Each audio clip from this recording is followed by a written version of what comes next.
So I am here today to talk to you about How, Now, and Wow, which is the content strategy that I created when joining Monster in June of last year. I appreciate you guys all coming and listening, and hopefully there's something in here you can take away for your own organization.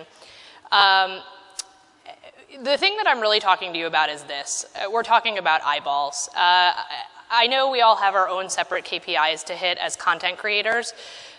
For me, those things are getting people to look at job ads. They're getting people to sign up for accounts on Monster. It's getting people to apply for jobs. But ultimately, I need something else before I can get there, and that's eyeballs. I need people to see the content we're creating. Otherwise, we're creating content and it's not getting the full use it can get. And so How, Now, and Wow is a strategy I came up with that's about distribution and separating content by both type, distribution, and the kind of reaction we want our audiences to have. And I'm going to talk a little bit more about that, but first I want to talk about how I got to this idea. It actually started more than 2 years ago now. So as Mark said, I was executive editor at Money Magazine. And in 2013, the company that owned Money, which was Time Warner, split off from, or Time Inc. was a subsidiary of Time Warner, split off from Time Warner. And that meant that we were losing our website, which was a partnership between Money and a certain headline news network that is based in Atlanta that I'm sure you know. And because of that, we had to launch a website. So we had to launch a website in 2014 in a fairly crowded space of personal finance. And it was an incredibly insightful learning experience for me. We spent the better part of a year thinking about what kinds of content we were going to create for this website, like how amazing we were going to do these Q&As, and we were going to do quizzes, and we were going to do all kinds of different articles and tools and resources. And so we spent that year planning. We launched the website on the 2nd of June, and it wasn't like the switch turned and the traffic flooded in. And I think that's a lesson about digital content in 2014 and 2016 as well, increasingly so. Even prodigious journalistic outlets are having trouble getting traffic in through the front door. People are not just going to come. Instead of just hoping that you can pull people into your content, now you have to start thinking about how you can push it out. So the front door traffic is dying, and meanwhile, the side door traffic is growing exponentially. It's, our traffic to websites, as I'm sure all of you feel too, is coming from so many diverse sources. And I don't know about you, but this stresses me out, right? If I look at that and I think about, these are all of the channels I need to optimize content for in order to grow traffic for my site, that's fairly stressful. And it is how we started thinking about things at Money so that we could eventually build that traffic up, and we did, and now the site has a very good traffic base. Knowing what I know from that helped me figure out how to build the traffic at Monster. And it reminded me of something else. So another thing we talked about a lot at Money is retirement portfolio diversification. Now, I know you didn't come here for a lesson on your finances, but one of the things we always talk about from a personal finance standpoint is that your investments should be diversified. And the reasons that your investments should be diversified is that when one asset class has a down year, another asset class may have an up year. And you can then ride the waves of the market and benefit from the ups and downs. And it got me thinking about content from that perspective as well. And I think if there's anything that you can take away from this presentation, I think this is my most important thought. It's that, diversification of channels increases your traffic and conversion potentials, while at the same time decreasing the risks of plummeting KPIs. So what I mean by that is, when the Google algorithm changes, when the Google machine decides that it's prioritizing articles that include the word alligator or some other ridiculous rule that changes everything for us, then we can't afford, none of us can afford to see our traffic numbers decline, which then influences our KPIs. So we need to keep our traffic sources diverse. But that's where you start to get the stress again. It's where you start to feel spread too thin. And so what I began to think about was how can we group our content into buckets so that we can produce for several of these channels at once. And so now I'm going to go through each of these channels. So I'll take you through what each of them means, how much of our content at Monster is represented by this, and some examples of what we've done, and also some advice for how you can find your how, wow, and now. And it probably shows you what a content nerd I am, that like the proudest thing for me of this strategy is that it has appropriate punctuation marks with it. So, so this is, I'm going to take you through how first. So how is the bread and butter of content for Monster? So the reason that Monster does content is to differentiate ourselves in what is a more crowded job search space for candidates. So as opposed to other job search sites that might just be algorithms, we want to be more than the algorithm. We want to personalize and be human about what is an incredibly stressful experience for people, the job search process. Very dehumanizing, very ego-crushing. And we are trying to make ourselves different by providing information, by helping people through this.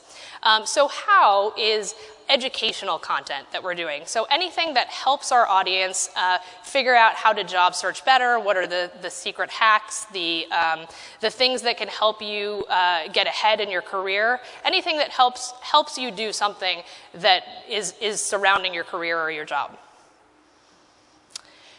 So when I think about how content, I think about a couple of key channels.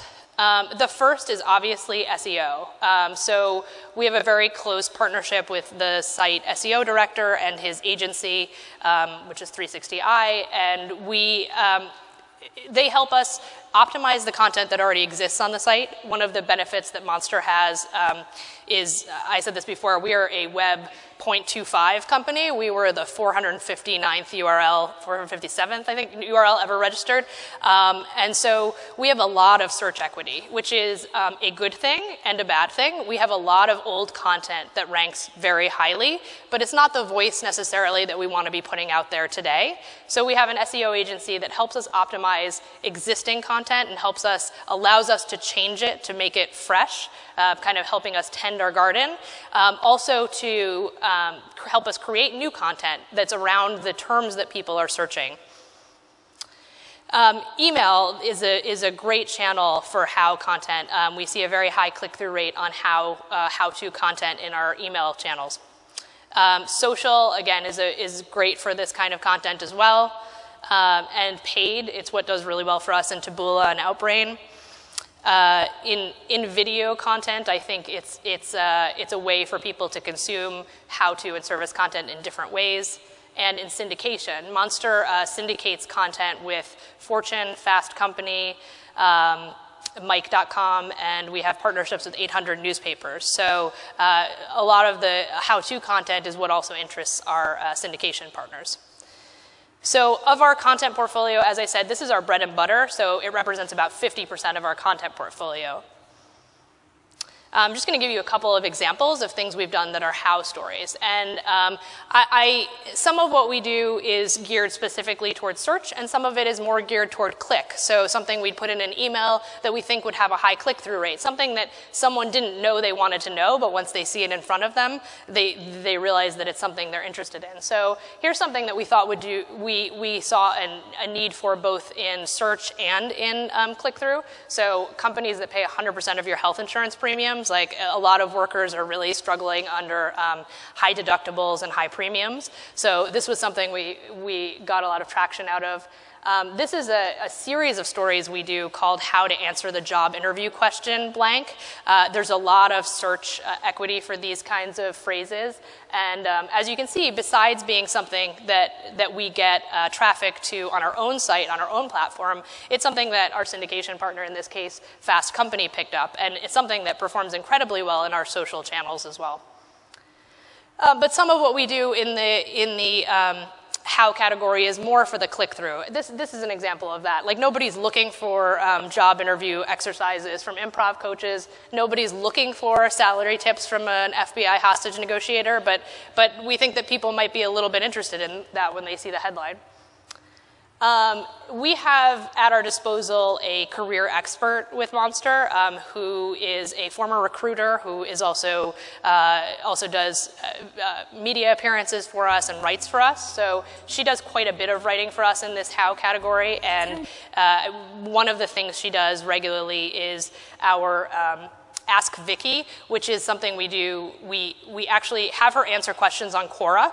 So she's built up quite a good following now on Quora by answering a lot of career-related questions, and then we'll repurpose that content onto our own site. We can then send it out through our email channels. So in a way, we're able to cycle that content and reuse it in a bunch of different ways. So the point of this video, it served multiple purposes for us, and we try to use things across channels as much as we can. So this video, we wanted to, as I mentioned, kind of tend to some of the content that was already ranking very highly that maybe wasn't in the voice we wanted. And so one of the things that our agency, search agency, told us we could do was to add video to those stories. So we added video to the top line of the story so that when someone comes to that story, the first thing they see is something we want them to see. It's something in our brand voice. We also publish this video on YouTube. The goal of that is so that now, hopefully, we can gain in the search results page, we can have both an article and a video showing up so that we can own more of the real estate on the search results page. Additionally, we ran the video on Facebook where it got a ton of views there. So we use things in multiple ways. So how do you find your how? I think it starts with knowing your customer. Who is the person that you're trying to write for, and what do they want as it relates to your brand? And you can think broadly about what your brand's attributes and values are. One of the things that we cover, for example, is not just job search, but also career management. So we as Monster don't offer a ton in the career management space in terms of services, but it's part of the candidate journey. It's part of the experience of being in a job and looking for a job, and we don't know where people's trigger points are where they start looking for work. So we're covering the entire space of careers, with about 70% of that being focused on the job search process, but about 30% of it being focused on career management. And figure out what your points of expertise are and who your experts are. These things can help you figure out what you can provide how information on. Unlock your keywords. So what are the things that are important to your audience that you provide, and what are the words that you care about? So for us, there are often things like resume, cover letter, job search. Those are words, especially those are words that are very close to the transaction point for someone to apply for a job. So if they're searching for those things, if they're on our site, those are things that they're interested in. So that's the kind of content that we're creating. And that's the kind of content that our search agency is looking to help us create more content on. And then I would say split your efforts between search and click. I mean, so I think you can do content that is for search, and you can do it with personality, but I think you also want to create some of your content for the idea that people are going to be interacting with it and happening upon it in social channels. What's going to be fun for them? The stuff that is in search may not translate always as well to the stuff that does well for you in social channels.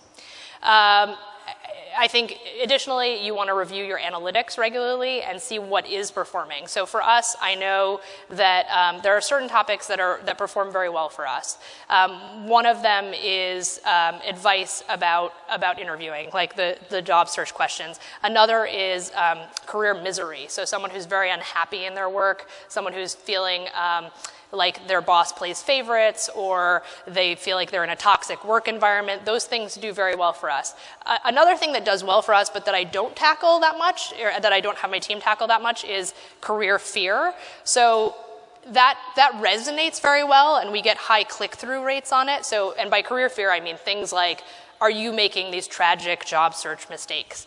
The reason I tend to back away from that is because I feel like it's not on brand for us. We want to be positive. We want to encourage the job seeker. We want them to feel like the process is not stressful. We're ultimately trying to build a relationship with them, not scare them away in the process.